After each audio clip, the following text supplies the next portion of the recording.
What's on, ladies and gentlemen? My name's Ross, I like games, and today we're going to be looking at some new Brobnar cards. You see, I was never a huge fan of Brobnar back in Wave 1. I didn't think Brobnar was particularly good enough, and we'll get into that a bit in this video. But every so often you get cards revealed that make you think differently about a house. And I think we've got one of those for Brobnar coming in Wave 2. It's the Flex. Yeah. And it's absolutely brilliant. So what does it actually do? Well, it was revealed on the live stream run by the lovely folks at Fantasy Flight Games this evening. And it reads, it's an action card.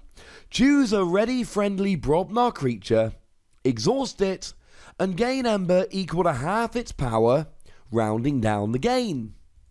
So, it's kind of like super reaping. You don't actually get the one from reaping, but it doesn't really matter because, yeah, you're rocking and rolling here. This is lovely. Now, this is just Ember generation. And that's what Brobnar was really missing back in Wave 1. Back in Wave 1, Brobnar had plenty of good stuff. Brobnar was the attacking house. You had stuff like Anger, which let you ready and fight with a friendly creature, which was very, very nice. One of the cards we saw a lot at the Vault Tour in Eindhoven on the live stream last weekend was Ganger Chieftain. Ganger Chieftain being a very nice creature that when you play it, you ready and fight with a neighbouring creature. And then we see stuff like War Drummer to potentially reuse Ganger Chieftain, and it was quite lovely. But there wasn't much Ember generation. That wasn't really what you did. Now we did have the card Smith, gain 2 Ember if you control more creatures than your opponent, which was fine. But Ember generation really wasn't what Brobnar did. Brobnar did damage. So you had stuff like Mighty Javelin, which could be used during any house turn and do a bunch of damage. An auto cannon that dropped damage every time you went along. And there were some cards that caused your opponent to lose Ember.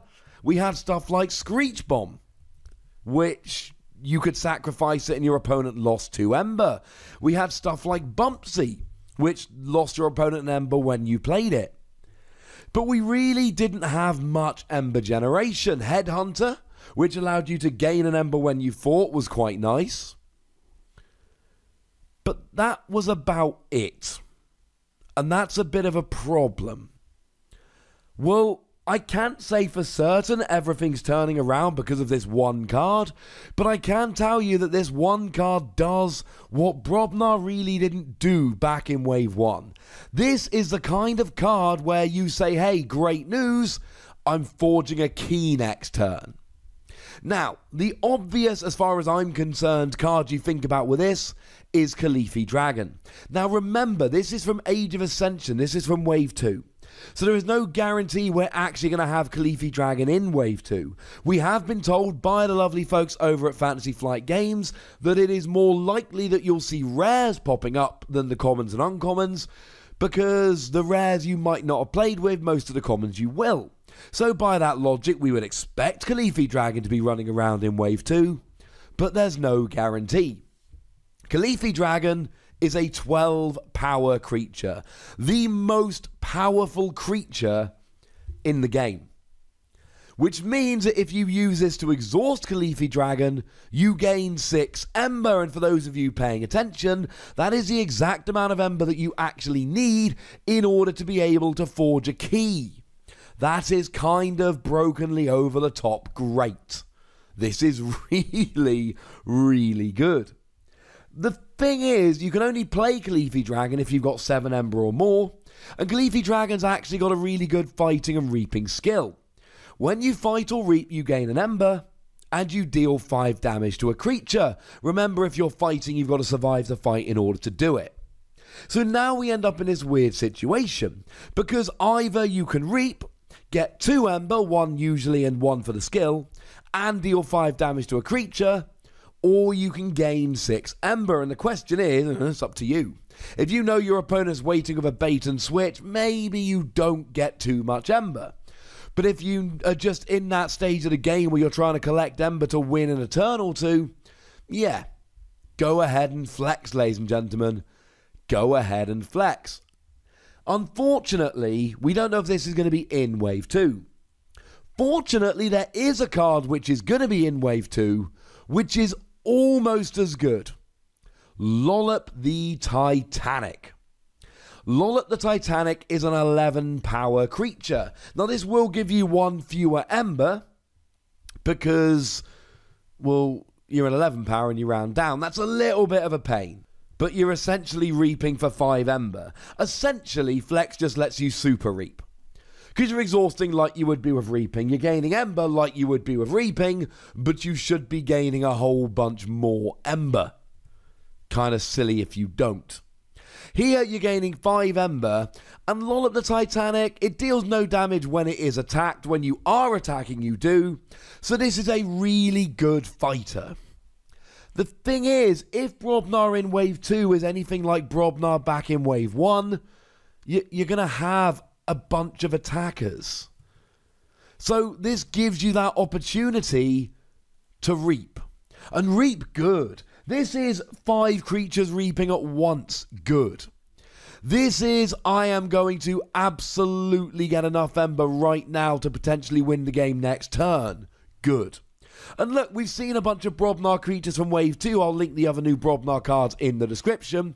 But we've seen some good fighters that we're going to be getting in Wave 2. We're going to be getting Calfine, a 5 power creature. Before you fight, deal 2 damage to each neighbour of the creature that Calfine fights. That is a really good fighting card that you're going to want to use to do a whole bunch of fighting. How about Bingle Bang Bang? That before you fight deals 5 to each neighbour of the creature Bingle Bang Bang fights. Of course, that is only a 2 power.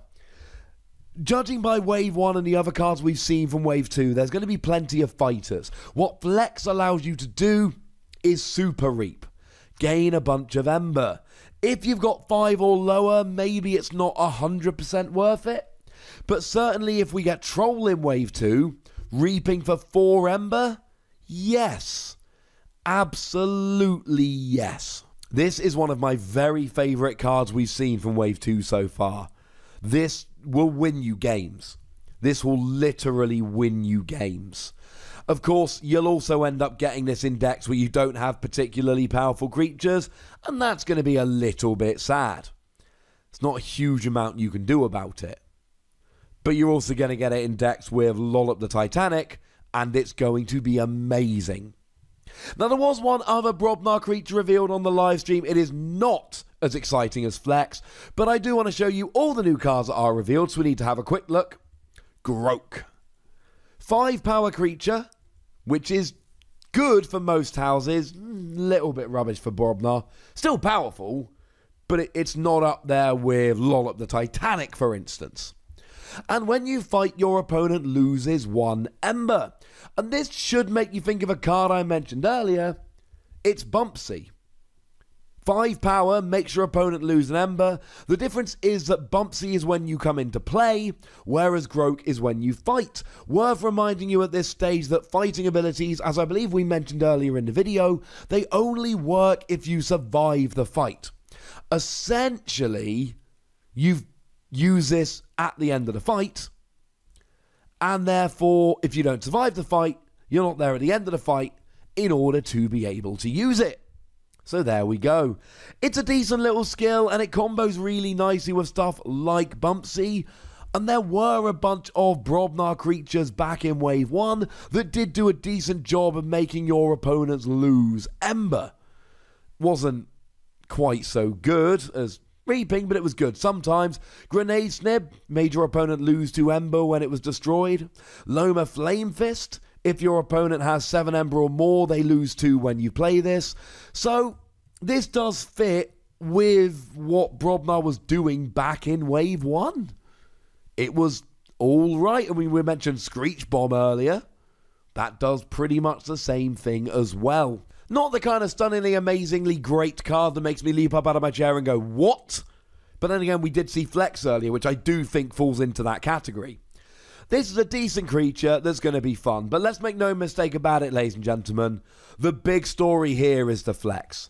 It is phenomenal Ember generation for Brobnar, and it fits so well in that house because it's the house that has very powerful creatures, and it's an uncommon, so you are going to find it in a bunch of decks.